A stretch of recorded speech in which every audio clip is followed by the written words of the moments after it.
Buen día, vamos a hablar de la relación de recirculación. ¿Qué es esta variable? La recirculación es una corriente líquida que nosotros tomamos desde el fondo del sedimentador y lo inyectamos en el crudo hacia el reactor biológico. ¿Para qué nos sirve? Nos sirve para mantener la flora microbiana del reactor. Si nosotros suspendiéramos la recirculación, probablemente a los días el reactor se lavaría y perdería la actividad. Se define una relación de recirculación, es decir, se la relaciona con el caudal para desprendernos del valor absoluto. Esta relación es el cociente entre el caudal de recirculación y el caudal que está ingresando a la planta. Hay una fórmula que permite relacionar este valor con el tiempo de vida, el tiempo de resistencia hidráulica, el tiempo de vida del lodo, la concentración en la recirculación y la concentración en el reactor. Estos son los sólidos volátiles en cada uno de los dos ámbitos. Esta relación varía entre 0,1 a 1 en barros estándar. En nuestros casos de relación extendida, el rango de variación es de 0,5 a 1,5. Este valor, en aireación extendida, habíamos dicho que se establecía un tiempo más promedio de residencia hidráulica de 20 horas y un tiempo de vida del lecho de 20 días. 20 horas dividido a 20 días es 1 sobre 24, por lo cual este término es desestimable para el caso de nuestros reactores. No lo es en el caso de que no fuera una relación tan chica, y al aumentar la relación de recirculación estaríamos influyendo también en el tiempo de vida del lecho. Hay una relación que nos permite ver cómo varía la relación de recirculación con respecto de las concentraciones. De acuerdo a lo visto en la fórmula anterior, el numerador se reduce a 1 en aireación extendida, y con esa fórmula simplificada nosotros podemos calcular podemos calcular concentraciones a diferentes relaciones de recirculación. Por ejemplo, a 0,5 de RR, el cociente de las concentraciones es de 3, a 1, 2 y a 1,5, 1,67. Como vemos, a medida que la relación de recirculación aumenta, se va apareciendo, o la variable de concentración en el reactor se parece a la concentración en la recirculación. Esto nos es útil, esta dilución, cuando nosotros tenemos perturbaciones en nuestro sistema, como por ejemplo la llegada de múltiples camiones atmosféricos que vienen con una flora microbiana no deseada. ¿Qué hacemos? Al aumentar la relación de recirculación, provocamos una mayor dilución de estos microorganismos que nosotros no deseamos. Y de esa manera podemos preservar la flora microbiana de nuestro reactor. Hay un límite para esto, que es el tiempo de residencia. Al aumentar la relación de recirculación disminuimos el tiempo de residencia. Aumentar mucho la relación de recirculación, si el sistema lo provee, nos puede generar problemas en el sedimentador, porque al disminuir el tiempo de residencia podemos tener una sedimentación deficiente.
Vamos a repasar lo que es el tiempo de retención hidráulica. Es un volumen generalmente y de un caudal. Acá el volumen del sistema está compuesto por el reactor más el sedimentador. Como generalmente el sedimentador es bastante más pequeño que el volumen del reactor, este término se desestima y la fórmula queda supeditada a esta expresión. No obstante, como vimos anteriormente, cuando nosotros aumentamos la recirculación, estamos realmente comprometiendo el tiempo de residencia hidráulica en el sedimentador. A menor tiempo de residencia corresponde una menor depuración y para un efluente cloacal alcanza con 4 a 6 horas. No obstante, en nuestros sistemas estamos usando tiempo de retención hidráulica de alrededor de 20 horas. Ahora vamos a expresar lo que es la edad del lodo. Antes de entrar en la fórmula, les quiero comentar que en un sistema de reactor más sedimentador existen alrededor de 5.000 especies de microorganismos, lo cual esto habla de una gran familia. En ese lecho hay microorganismos que vienen desde afuera, crecen y mueren en el reactor, otros que crecen dentro del reactor y mueren en el sedimentador, otros que crecen en el reactor y son purgados. O sea, hay una gran comunidad, pero que se comporta como un conjunto único. Cuando nosotros queremos analizar el tiempo de vida de una comunidad viviente, realmente lo que hacemos es contar los individuos que tenemos y dividirlo por los organismos que se van. Vamos a un simple ejemplo. Supongamos que tenemos una caja con 10 individuos y estos individuos se van desapareciendo uno por día. O sea, 10 individuos que van desapareciendo uno por día. ¿Cuál sería el tiempo de vida de esa comunidad? 10 días, ¿verdad? Porque nosotros dividimos los 10 individuos más la tasa de desaparición. O sea, 10 individuos dividido un individuo por día nos da 10 días. Bueno, acá nos quedaríamos sin individuos en el reactor. Eso no ocurre, simplemente por ahí se va un individuo y viene otro a reemplazarlo. O sea que si fuera un reactor, en 10 días nosotros teníamos una renovación total de la flora. De la misma manera, en un reactor, ¿cuáles son la cantidad de microorganismos que tenemos? Y bueno, tenemos una concentración, una cantidad de sólidos volátiles que se da generalmente en kilo por metro cúbico por el volumen del reactor que se da en metros cúbicos. Kilo dividido metro cúbico por metro cúbico nos da una masa de microorganismos que está expresada en kilogramos. ¿Cuántos se van? ¿Dónde se van? Se van principalmente en la purga, al caudal de la purga, digamos, a la concentración de la recirculación. Acá nosotros tenemos concentración, o sea, kilogramos por metro cúbico hora, o sea, tenemos kilogramos por hora que están desapareciendo del reactor y kilogramos, digamos, por hora en la salida por el caudal de salida. Este término es bastante menor que este, generalmente se desprecia. Esta fórmula, ténganla en cuenta porque no es tan importante para calcular el tiempo del lodo, que ya sabemos que tiene que ser alrededor de 20 días, sino para calcular el caudal de purga cuando estemos en esa sección. El tiempo medio de vida de un lodo en un sistema estándar está entre 4 y 14 días. En nuestros sistemas, ese tiempo es ampliamente superior. Sabemos que estamos alrededor de los 20 días. Sin embargo, hay un común denominador. El tiempo tiene que ser sí o sí mayor de 3 días para dar lugar a la nitrificación. ¿Qué es esto? Es al desarrollo de las nitrosomas y nitrobacter que permiten oxidar el amonio a nitroso y nítrico. Vamos ahora a hablar de una determinación de volumen B30, que es un poquito más trabajoso del que están haciendo hasta ahora ustedes en ConoIMOF, pero permite dar una información un poco más detallada de la calidad del barro que estamos trabajando. Esto consiste en lo siguiente, tenemos que juntar clarificado del barro sin clorinar y luego con el licor mezcla se llena la primera probeta hasta 1000 mililitros, la segunda probeta hasta 500 y la tercera probeta hasta 250. Luego se completa esto con líquido sobrenadante hasta 1000 litros en los dos casos de la segunda y tercera probeta. Se va a elegir la probeta que en principio no tenga líquido sobrenadante, que esté diluida por la menos diluida, si es posible, esta probeta, y que esté por debajo de los 400 mililitros. Luego se corrige por dilución, como vamos a ver en las diapositivas siguientes.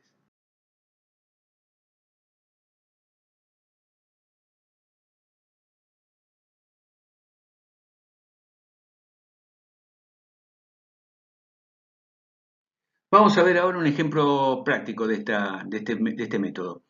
El volumen que se va a tomar es igual al volumen de dilución por el factor de dilución, que es 1, en el caso de la probeta llena, 2 en el caso de la probeta segunda y 4 en el caso de la probeta tercera. Por 1000 dividido el factor de corrección. ¿Qué quiere decir esto? Puede ser que en el apuro nosotros no podamos llegar hasta 1000 mililitros. Entonces, por ejemplo, en este caso se optó por 980, se llegó a 980. Como no queremos, lo que tenemos que hacer lo más rápido posible, lo dejamos en 980 y luego lo vamos a corregir como vemos a continuación. Acá se llegó hasta 980. Esta columna es este valor corregido, o sea, este valor dividido 0,98. Pero no lo vamos a tener en cuenta y vamos a ir hacia la fórmula final. Nosotros sabemos que, por ejemplo, en esta y en esta determinación hay flotante. Entonces, al haber sobrenadante o barro flotante, no la vamos a tener en cuenta. Vamos a usar este valor, que no presenta flotación. Este valor se multiplica por el factor de dilución, que es 4, por 1000 que está en la fórmula, y se divide por el valor al que se llegó al volumen inicial, que es 980. El valor que arroja esta fórmula es 898. En el ejemplo anterior, al tener sobrenadante, evidentemente estamos teniendo un problema más importante que es que la sedimentación del barro, pero a los fines de enseñanza vale. Lo que tiene este método es que después nosotros podemos llevar a un gráfico los valores sin corregir por dilución, de la primera probeta, segunda y tercera. Y al unir estos valores podemos ver el estado de nuestro barro. Por ejemplo, si estos valores se presentan en una línea recta, el barro está ok. Si presenta de esta forma, el barro es un barro viejo, este es un barro joven, y si presenta una recta pero con un valor inicial muy grande, es demasiado barro en nuestro sistema. Sería bueno registrar todos estos valores y establecer realmente una estadística de un valor de volumen 30 admisible para los regímenes de nuestra planta y después contrastar los valores tomados sobre esto para detectar alguna desviación o salida de parámetros de la planta. A los 5 minutos de efectuar el experimento ya nosotros podemos tener una idea de lo que está pasando en el sistema. Por ejemplo, este es un caso donde está floculando bien, sin embargo todavía no llegó a su punto de máxima compresión, pero ya este es el caso que no flocula o que es un barro joven, y en el caso de Viking que aparece un aspecto esponjoso, algodonoso. En el caso de que sedimenta muy rápido es un reactor altamente mineralizado donde no se ha formado la biomasa. En el caso de que haya un sobrenadante de tipo serio, ese con aspecto de cera, puede ser provocado por actinobacterias, filamentosas o no. Dentro de las filamentosas, las más vistas son las nocardias y la parvicela. Cuando una parte del barro flota, puede ser también debido a sustancias del tipo lípidos o detergentes. También puede ser el foaming filamentoso, es decir, las bacterias desarrollan fibras que atrapan el oxígeno y le cambian la densidad, con lo cual se van a la superficie. También puede haber detergentes o proteínas de poca biodegradabilidad. Hidrocarburos también presentan casos de espuma. El sobrenadante, bueno, mejor dicho, la parte clarificada debe presentarse limpia, sin color, transparente.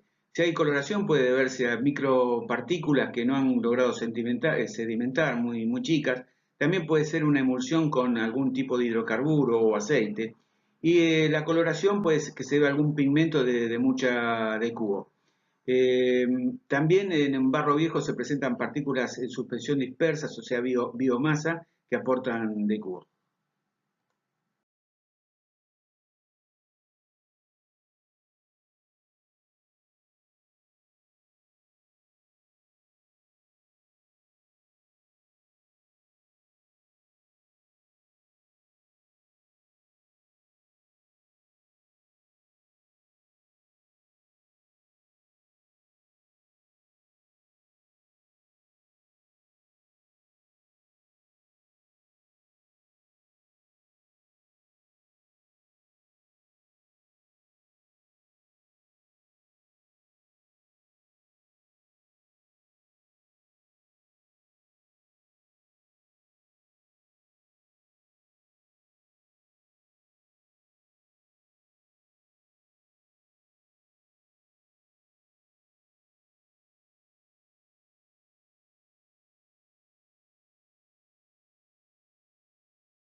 El B30 aporta información sobre el barro, no lo es todo. Hay casos donde el B30 presenta igualdad de valores y sin embargo el IBL es bastante distinto, por lo cual debería asociarse en cada planta el valor de B30 con el valor de índice volumétrico de fango.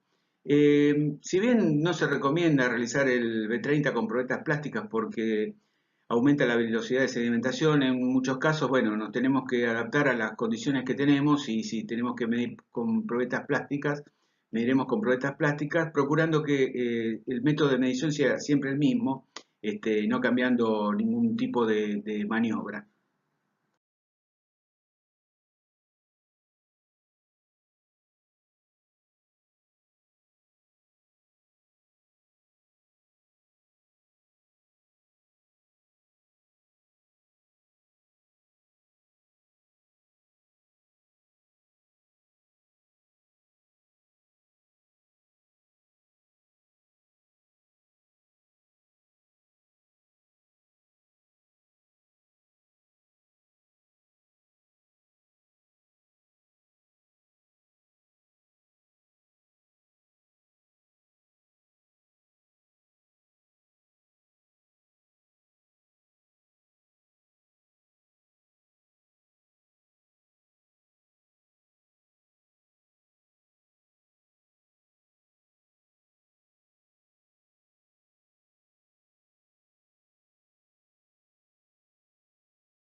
De acuerdo a las experiencias de Martín, nos había comentado que en un ensayo, plantas que dieron igualdad de B30 tenían índice volumétrico de lodos bastante distintos.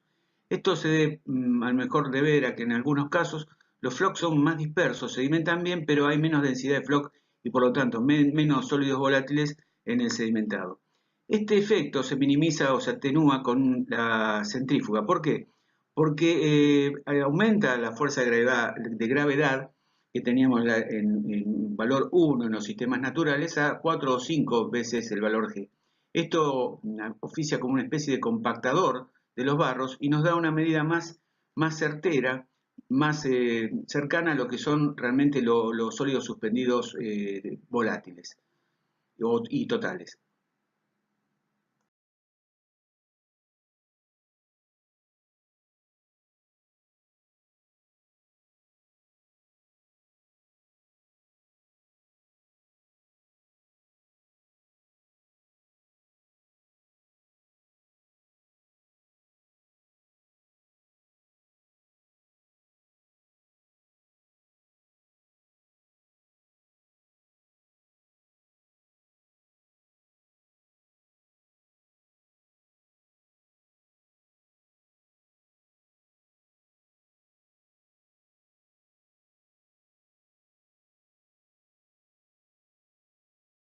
De acuerdo a lo que dijimos en la diapositiva anterior, la centrífuga nos da un panorama un poco más certero de lo que son los volátiles y los totales. Estas son relaciones provisionales que se hicieron por un tipo de planta y debiera buscarse a través del IBL una relación de si tuviéramos centrífuga para nuestros casos. Estos son los sólidos suspendidos volátiles y los sólidos suspendidos totales. En el principio de la clase habíamos establecido la relación de recirculación versus la concentración en el sedimentador y en la recirculación y en el reactor. Esa relación ahora está graficada, pero desde el punto de vista de los sólidos totales, pero vemos que se cumple aproximadamente lo que habíamos dicho ya. A medida que nosotros vamos aumentando la recirculación, vemos que este valor va tendiendo a 1. Es decir, que las concentraciones de recirculación y reactor se van aproximando, se van igualando entre sí. Volviendo a la fórmula inicial de recirculación, habíamos dicho que para nuestros sistemas este valor era 0, por lo cual queda una fórmula bastante simplificada, donde podemos utilizar en forma provisional o preliminar los valores de XR y X dados por la centrífuga. Eso nos da un valor bastante, digamos, apropiado para saber con qué relación de recirculación tenemos que empezar.